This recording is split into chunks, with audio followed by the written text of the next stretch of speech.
Hello students, नमस्कार, good morning. कल हमने जनरेटरों के बारे में पढ़ा, काफ़ी कुछ पढ़ लिया है जनरेटर के बारे में, कार्य प्रणाली वगैरह वगैरह। तो आज हम बात करते हैं जनरेटर के कुछ महत्वपूर्ण प्रश्न जो आपकी एग्ज़ाम में आते हैं, क्योंकि एग्ज़ाम में आपके ऑब्जेक्टिव टाइप क्वेश्चन आते हैं, सब्जेक्टिव टाइप नहीं आते। तो हम आज की क्लास में डीसी जनरेटर से संबंधित कुछ महत्वपूर्ण आपको प्रश्न करवाएंगे और वीडियो आप रेगुलर देखा करो, क्योंकि वीडियो में आपके व्यू नहीं आ रहे हैं, इसका मतलब आप वीडियो नहीं देख रहे हैं। और रही बात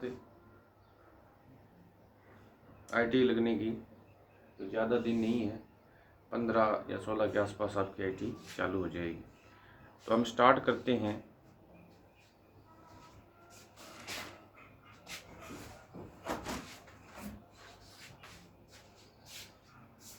शॉर्ट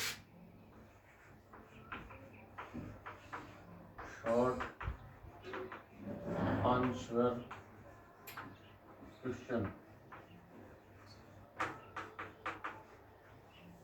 ठीक है। तो डीसी जनरेटर के बहुत महत्वपूर्ण प्रश्न आपको मैं करवा रहा हूँ, तो ध्यान देंगे, पढ़ेंगे भी, कोई ज़्यादा कंफ्यूज वाली बात नहीं है और मैं आपको बीच बीच में समझा भी दूंगा। सबसे पहला प्रश्न है कि जिस विधि से डीसी जनरेटर में विद्युत वाहक बल प्रेरित होता है वह कहलाती है। कि जिस विधि से डीसी जनरेटर में क्वेश्चन, जिस विधि से डीसी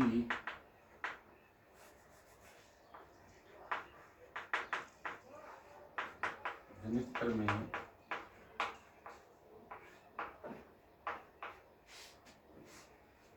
विद्युत वाहक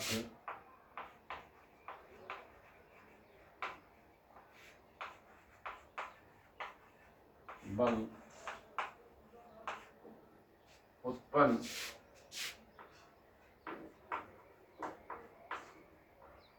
उत्पन्न होता है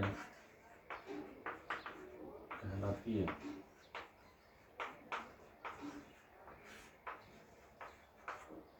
ठीक है, कि जिस विधि से डीसी जनरेटर में विद्युत वाहक बल उत्पन्न होता है, इस विधि से होता है।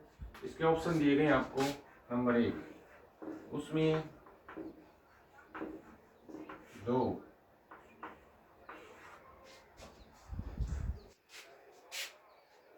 चुंबकीय, तीसरा है गतिज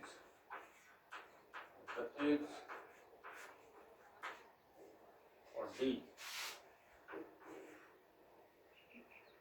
कोई भी नहीं।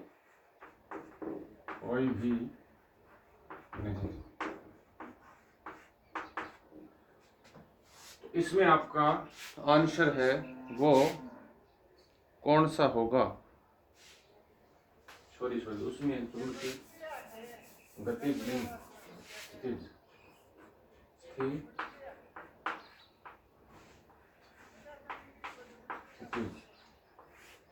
ठीक है।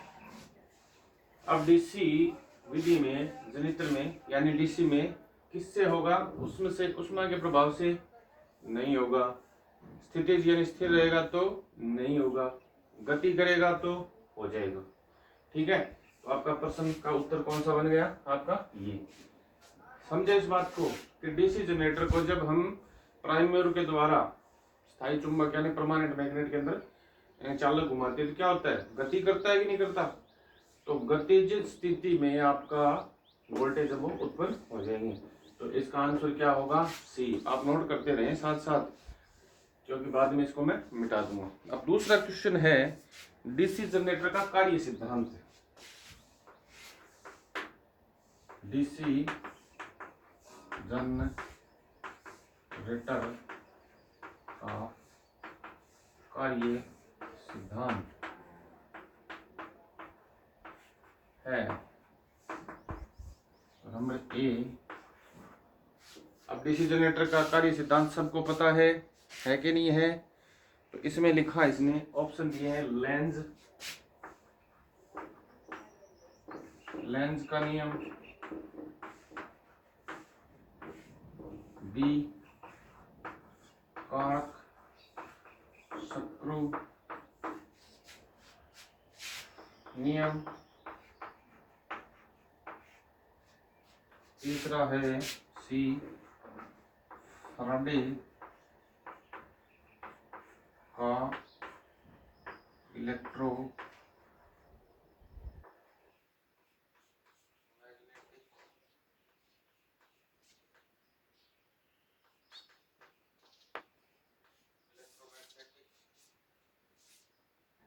इंडक्शन का सिद्धांत, और चौथा दिया है इसमें जिमी ओम का नियम का। इस प्रश्न का आंसर क्या जाएगा? डीसी का जनरेटर का कार्य सिद्धांत क्या है? लेंज का नियम क्या है? किसी भी कोई भी विद्युत उत्पन्न होती है तो उसका विपरीत क्रिया होती है कि नहीं? उसके विपरीत धीरे बैक ईएमएफ है। कारक सक्रू का नियम क्या है? कारक सक्रू खोलते हुए ढक्कन, ठीक है ना, खोलते हुए ढक्कन की दिशा तो करंट की दिशा होती है। और फ्राडे इलेक्ट्रोमैग्नेटिक इंडक्शन सिद्धांत पर कौन काम करता है? डीसी जनरेटर काम करता है। फ्राडे का इलेक्ट्रोमैग्नेटिक इंडक्शन सिद्धांत क्या है? कि किसी भी चुंबकीय क्षेत्र में चालक को घुमाया जाए तो उसमें क्या होता है? ईएमएफ उत्पन्न होता है। ओम का नियम नहीं होता, ठीक है। तो इसमें कौन सा उत्तर आ जाएगा आपका? सी वाला। क्या आ जाएगा? सी वाला उत्तर आ जाएगा, ठीक है ना। समझाएगा बात को कि डीसी जनरेटर का कार्य सिद्धांत बहुत बार बताया गया है। तो लेंज के नियम नहीं है। लेंज का नियम क्या है? लेंज का नियम क्या है कि कोई भी क्रिया होती है तो उसके विपरीत क्रिया होती है। कारक सक्रू का नियम क्या होता है कि जैसे खोलते हुए बोतल का ढक्कन होता है तो करंट की दिशा हम पता करते हैं उससे। फ्राडे का इलेक्ट्रोमैग्नेटिक सिद्धांत क्या है कि किसी भी चुंबकीय क्षेत्र में चालक को रखकर घुमाएंगे तो उसमें क्या होगा? ईएमएफ उत्पन्न होगा। तो जनरेटर में भी क्या होता है? चुंबकीय क्षेत्र होता है और चुंबकीय क्षेत्र के बीच में आर्मेचर घुमाते हैं जिसे चालक कहते हैं। तो क्या होता है? उसमें ईएमएफ उत्पन्न होता है। तो ये दो प्रश्न तो आपके हो गए, ठीक है ना। इसको अच्छी तरह नोट कर लो। क्वेश्चन नंबर 3,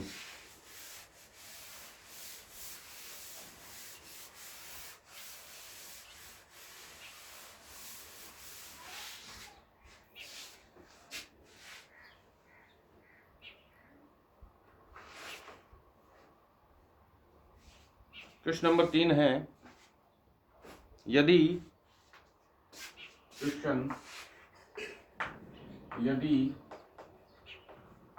स्लिप रिंग को कम्यूटेटर से जोड़ दिया जाए, स्लिप रिंग को कम्यूटेटर से जोड़ दिया जाए, क्वेश्चन गलत हो गया अपना।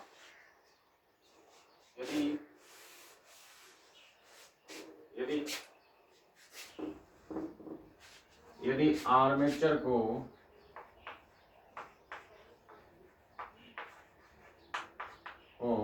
स्लिप रिंग से जोड़ दिया जाए तो यदि स्लिप रिंग से जोड़ दिया जाए तो आउटपुट होगा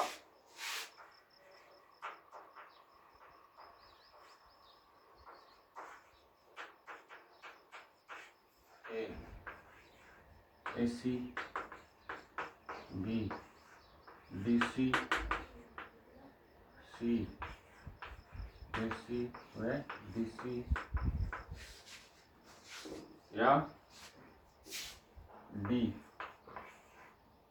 डीसी एसी।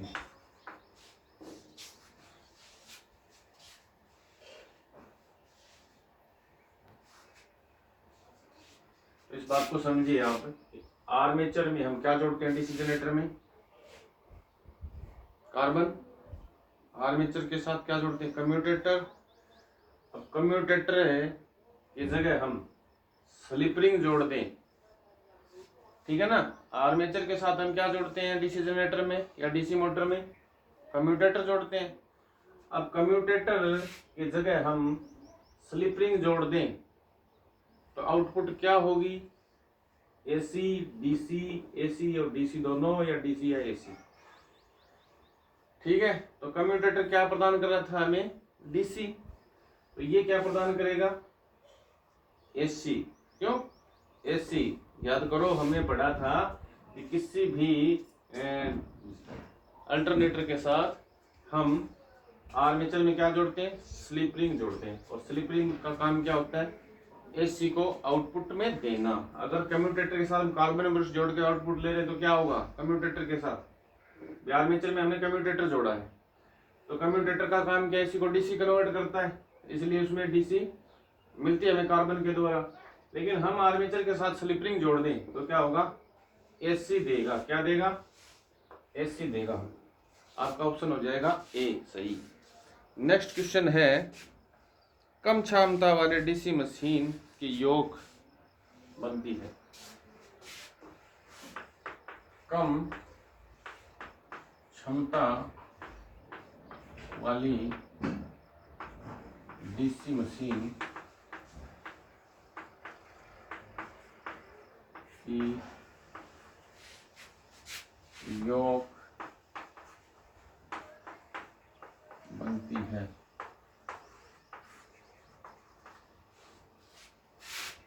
ए कास्ट आयरन,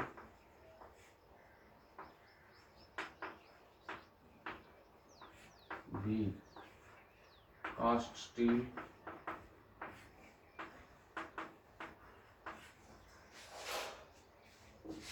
सी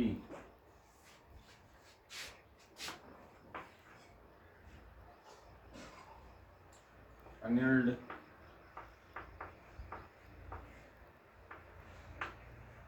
स्टील, और डी तांबा। ठीक है। अब कम क्षमता वाले यानी छोटे जनरेटर या छोटी मोटरें, डीसी मोटरें, उनकी जो बॉडी बनती है या योग बनता है वो किससे बनता है? कास्ट आयरन से, कास्ट स्टील से, अनिल्ड स्टील से और तांबे से। तो सबसे पहली बात तो तांबे का तो कोई मतलब ही नहीं है, ठीक है। अब बच गया आपके पास 3 ऑप्शन। तो आपको पढ़ाते समय ये बताया था कि जो छोटी मशीनें होती है ना, तो वो उनकी आउटपुट या दक्षता होती है वो क्या होती है? कम होती है, यानी पावर ज्यादा उत्पन्न नहीं करते, वो कम करते हैं। तो उसके लिए हम क्या करते हैं? कौन सा करते हैं? कास्ट आयरन की बॉडी तैयार करते हैं, ठीक है ना। क्योंकि कास्ट आयरन है वो सस्ता होता है, इसलिए कम क्षमता वाली डीसी मशीन के जो योग यानी बॉडी है उसका हम किससे बनाते हैं? कास्ट आयरन से बनाते हैं। बड़ी क्षमता अगर यहाँ होता आपकी बड़ी क्षमता वाली तो क्या आ जाता? कास्ट स्टील आ जाता आपका, ठीक है। तो ये हो गया आपका answer cast iron. Next question है, कम्यूटेटर सेगमेंट के मध्य प्रयोग किया जाने वाला अचालक पदार्थ। नेक्स्ट क्वेश्चन, कम्यूटेटर सेगमेंट के बीच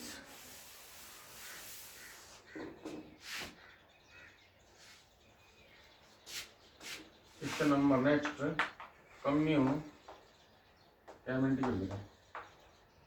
कम्यूटेटर सेगमेंट है, सेगमेंट, कम्यूटेटर सेगमेंट के मध्य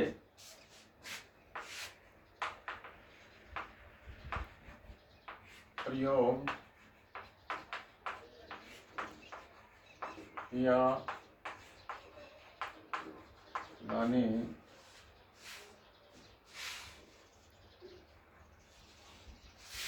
वाला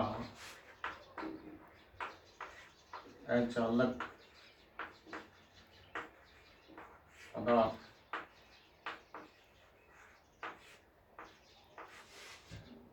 है।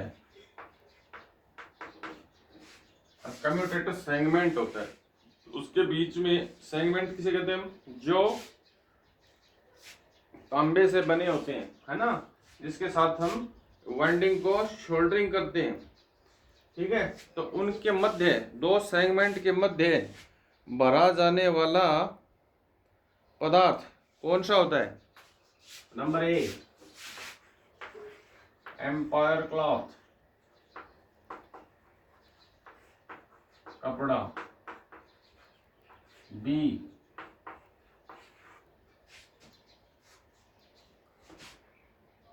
कौन सा होता है? अब्रक। सी क्या हो जाएगा? सी मान लो आप कोई भी अचालक पदार्थ है, जैसे बेकेलाइट,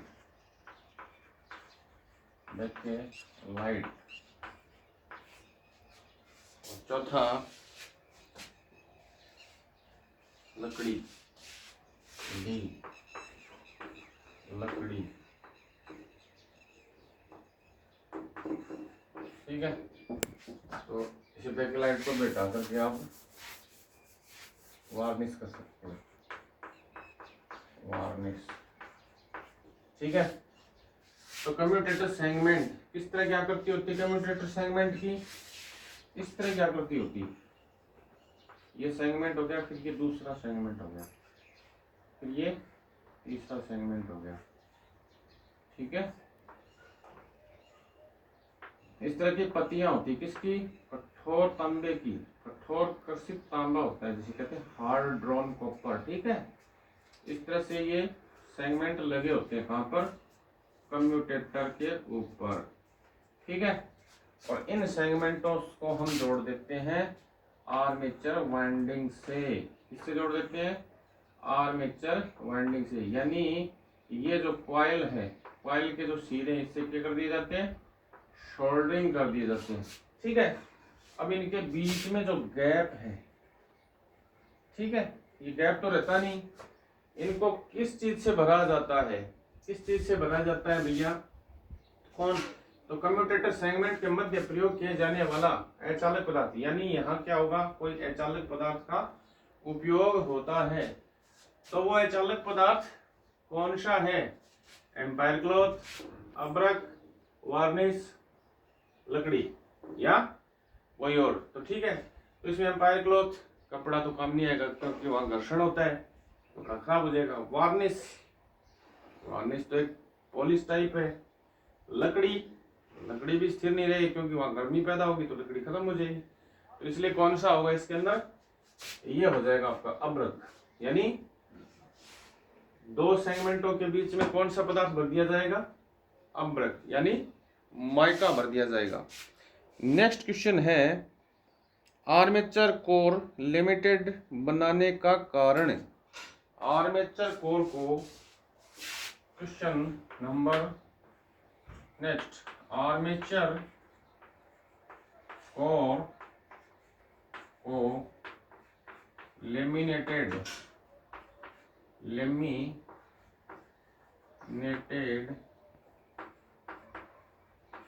बनाने का कारण है। अब आर्मेचर कोर किससे बनी होती है? सिलिकॉन स्टील, वैसे तो आयरन की होती है, लेकिन हम कहते क्या है कि किससे बनी होती है? आयरन की या लोहे की बनी होती है, लेकिन हम इसे कहते हैं कास्ट स्टील की बनी होती है, नहीं होती। तो कास्ट स्टील इसमें मिलाया जाता है, यानी इसको पॉलिश किया जाता है, ठीक है। ये लोहे की पत्तियां होती है और लोहे के पत्तियों को हम क्या कर देते हैं? कास्ट स्टील के घोल में डुबो देते हैं, यानी उसके ऊपर एक परत चढ़ जाती है, या इलेक्ट्रोप्लेटिंग मान लो आप, इस तरह से होती है। तो क्या होता है, उनके ऊपर कास्ट स्टील, ठीक है ना, यानी नहीं कास्ट स्टीलिंग, सिलिकॉन स्टील की परत को चढ़ा देते हैं, ठीक है। तो क्यों चढ़ाते हैं हम, किस लिए, कारण क्या है? तो इसमें आ जाएगा ऑप्शन दिए गए आपको। नंबर 1,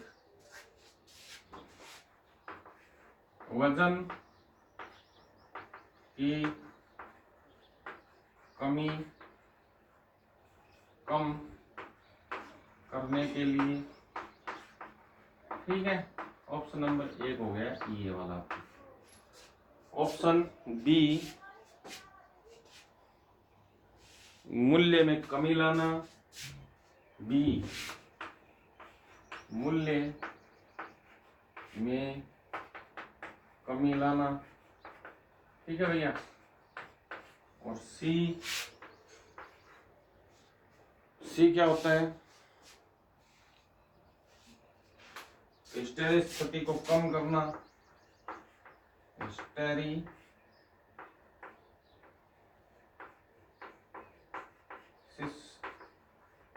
लॉस को कम करना। और चौथा होता है एडी करंट। एडी करंट का मान कम करना। तो आर्मेचर कोर को लेमिनेटेड बनाने का कारण क्या है? नंबर 1, वजन की कमी करने का नियम। कुछ नहीं है भैया, गलत। मूल्य कमी, कोई मूल्य की कमी नहीं होगी। हिस्टैरिसीस लॉस को कम करना, ये भी नहीं होगा। क्यों नहीं होगा? देखो, आर्मेचर किसके बीच में घूम रहा है? चुंबकीय क्षेत्र के बीच में। अब चुंबकीय क्षेत्र के बीच में घूम रहा है तो आपको पढ़ाया सिद्धांत क्या है कि किसी लोहे की चद्दर की गोल डिस्क को चुंबकीय क्षेत्र के बीच में रख देते हैं तो उसमें क्या होती है, जब वो घूमती है तो उसका क्या होता है, खुद का चुंबकीय क्षेत्र उत्पन्न होता है और उसके कारण क्या होती है, गर्मी पैदा होती है।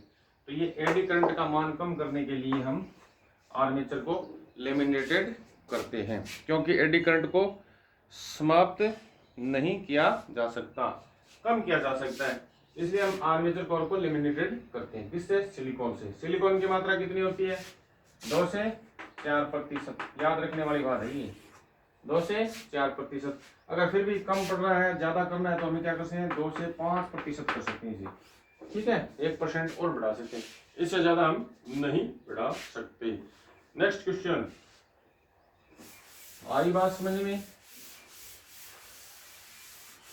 लेकिन आप वीडियो नहीं देखते, ठीक है, क्योंकि आपके व्यू नहीं आ रहे हैं, इसलिए पढ़ाने में कोई मजा नहीं आ रहा। ठीक है, और आप इतने लापरवाह हैं, हो सकता है आपके अगस्त में एग्जाम हो जाए तो आपको बहुत क्षति होगी। आगे नेक्स्ट क्वेश्चन है सामान्य आर्मेचर। नेक्स्ट क्वेश्चन,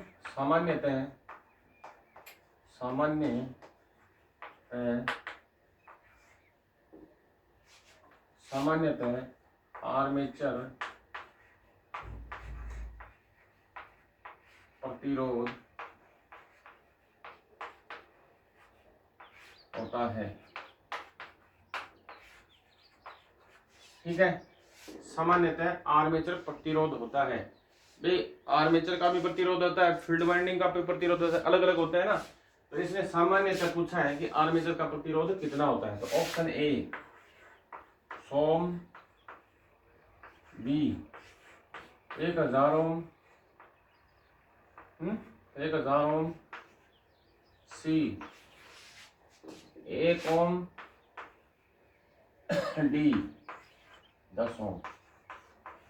ठीक है, कितना होगा आर्मेचर का प्रतिरोध? 100 ओम, 1000 ओम, 1 ओम और 10 ओम।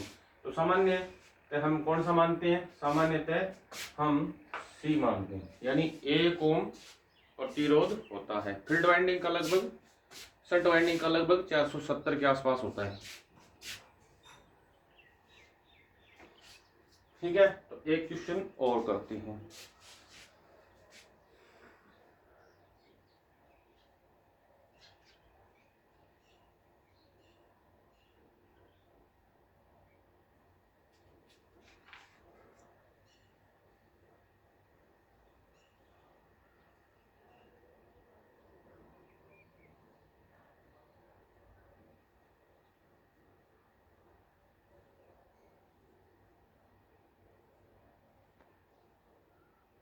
नेक्स्ट क्वेश्चन करते हैं। नेक्स्ट क्वेश्चन, स्थिर बैटरी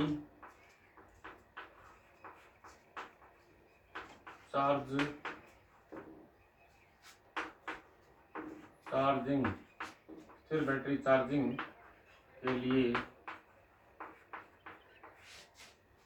कौन सा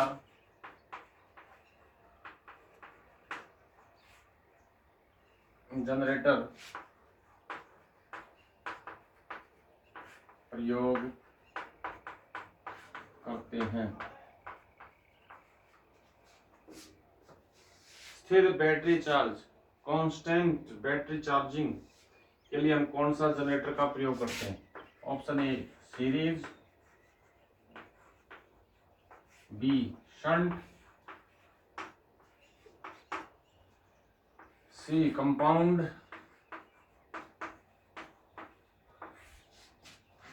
डी लॉन्ग शंट। ठीक है, तो स्थिर वोल्टेज कौन सा जनरेटर देता है आपको, ये बताइए। इनके उपयोग देखे होंगे तुमने कि सीरीज जनरेटर है वो लोड को बूस्ट करने के काम आता है, ठीक है ना, बूस्टर लाइन बूस्ट करने के लिए, वोल्टेज को बूस्ट करने के लिए काम आता है। शंट जनरेटर क्या देता है? स्थिर वोल्टेज प्रदान करता है, करंट प्रदान करता है। कंपाउंड दोनों का मिश्रण होता है, ठीक है। तो इसमें से आ जाएगा आपका बैटरी चार्जिंग के लिए सबसे उपयुक्त जनरेटर वो कौन सा होगा? स्थिर वोल्टेज कौन सा दे रहा है? शंट। तो शंट जनरेटर इसमें आपका हो जाएगा।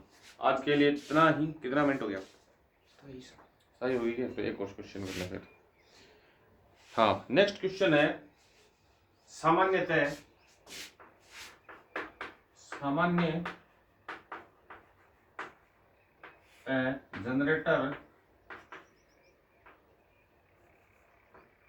सामान्यतः जनरेटर की दक्षता होती है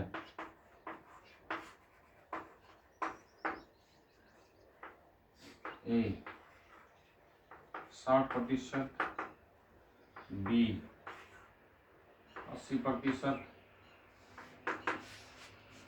सी 85% और डी 95%। सामान्यतः जनरेटर की दक्षता कितनी होगी लगभग? तो कितनी होगी? इसमें से नहीं दिया इसने। तो 85% होती है दक्षता। कितनी होती है? 85% दक्षता होती है। 85 से 90 भी हो सकती है, 95 भी हो सकती है, लेकिन सामान्य जो दक्षता होती है, ओवरऑल जो दक्षता होती है, औसत दक्षता होती है ना, एवरेज एफिशिएंसी जो होती है वो 85% ही होती है। ठीक है, हो गई 28। चलो एक क्वेश्चन और करते हैं।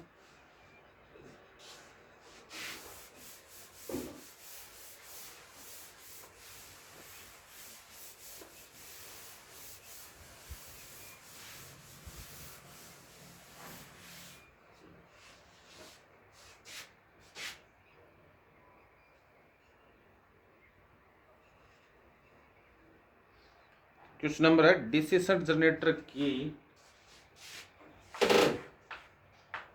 डीसी शंट जनरेटर की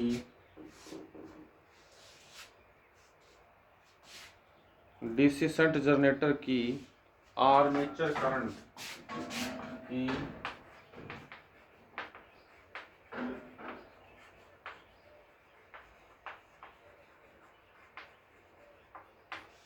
आर्मेचर करंट की गणना किस सूत्र से की जाती है? ठीक है, तो ऑप्शन ए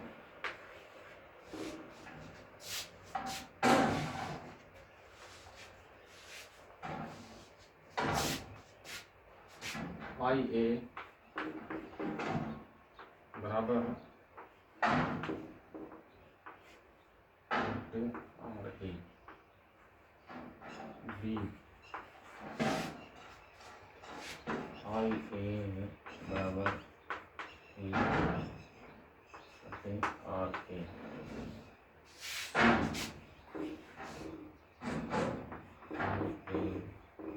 बराबर I L plus I S X B I A बराबर I L minus I S X. ठीक है, तो इसमें से एक और आपने पढ़ा था कि डीसी शंट जनरेटर की आर्मेचर करंट की गणना, तो इसमें क्या होता है, लोड प्लस शंट करंट की क्या हो जाती है, टोटल वैल्यू निकल जाती है और आर्मेचर करंट आ जाता है। ठीक है, तो आपका आंसर कौन सा सही होगा? ये 35 में आपको बताया था कि आई ए बराबर आर्मेचर करंट बराबर क्या होता है, load current plus shunt current. ठीक है, ये बताया गया था, तो ये आपका उत्तर आ जाएगा। ठीक है, बाकी सब ये कौन सा आ जाएगा, आर्मेचर करंट लॉन्ग शंट में आ जाएगा। ओके, कर देखो। तो आज के वीडियो में इतना काफ़ी है, तो मेहनत यानी वीडियो है वो अवश्य देखा करो ताकि व्यूज आए। व्यूज अगर नहीं आते हैं तो इसका मतलब आप वीडियो नहीं देख रही है, तो हमारा जो हम जो चाहते हैं वो नहीं हो पाएगा।